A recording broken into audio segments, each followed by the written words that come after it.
The impacts of the cold are setting in, and Gulf Coast News is staying on alert as an Arctic blast sweeps our area.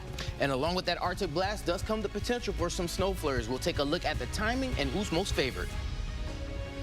I can feel the cold out here tonight in Cape Coral, and it's not that much warmer inside for many homes that were left in the dark earlier today with the power outage. I'm talking to neighbors left in the dark and power companies on what you can do to stay warm. Plus, FWC is letting you capture frozen iguanas. I really don't like the idea of just people going out and doing it, because even though they are stunned by the cold, they are still active. Hear from a wildlife expert who goes over the dangers if you're tackling this yourself and how to stay safe. As your News at 11 starts right now. Live, the news you count on. Gulf Coast News at 11 on ABC. Well, here's a live look at your temperatures. The Arctic air is settling in as we begin our first Gulf Coast weather alert day of the year.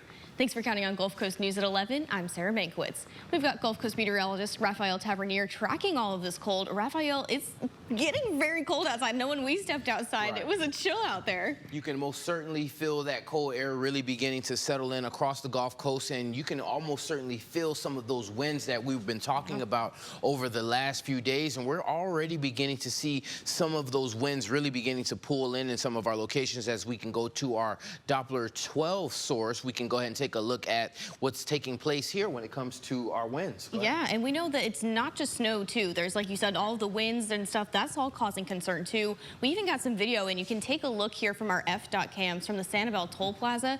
You can see high winds blowing through the area earlier today, with the island seeing gusts up to 40 miles per hour. Those winds also whipped up heavy waves. Our Gulf Coast News anchor Channing Frampton captured these videos of the rough surf along the shores of the Caloosahatchee River. And Raphael, we're just getting started, right? Yeah, we're certainly getting things started. We're going to really begin to start to notice those winds. We have a lot of alerts in place here along the Gulf Coast. Those blustery conditions are most certainly beginning to filter in across the state and across the Gulf Coast. And because of that, we do have a few wind alerts that we can go ahead and talk about. So in some of our coastal locations, and that's in the Gulf, we are tracking some of those gale warnings, and that is set to last all the way until tomorrow morning at 10 a.m.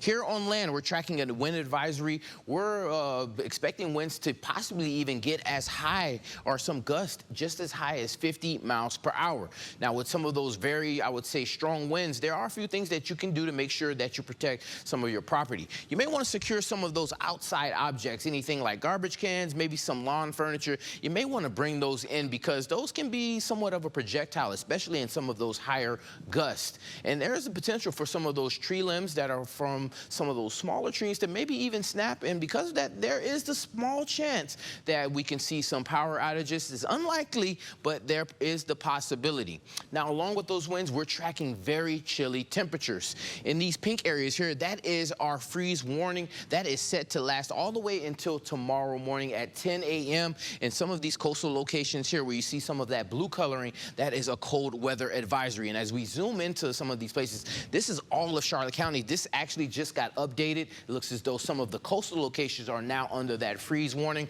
We're starting to see a little bit more when it comes to trending colder in our temperature department as we wake up tomorrow morning. So now all of Lee County, even some of our coastal locations, are now under that freeze warning. And as we dip down to Collier County, some of those inland locations are seeing some of those freeze warnings. Still cold weather advisories for some places in Collier County. Now, in a few minutes, we're going to go ahead and unravel all of this. We're going to talk about the temperatures that we expect tomorrow morning, and even the potential for some snow flurries later on tonight and early tomorrow morning. Thanks, Raphael. We're tracking power outages across the Gulf Coast. Earlier tonight, LCEC was reporting over 1,500 customers without power in Cape Coral.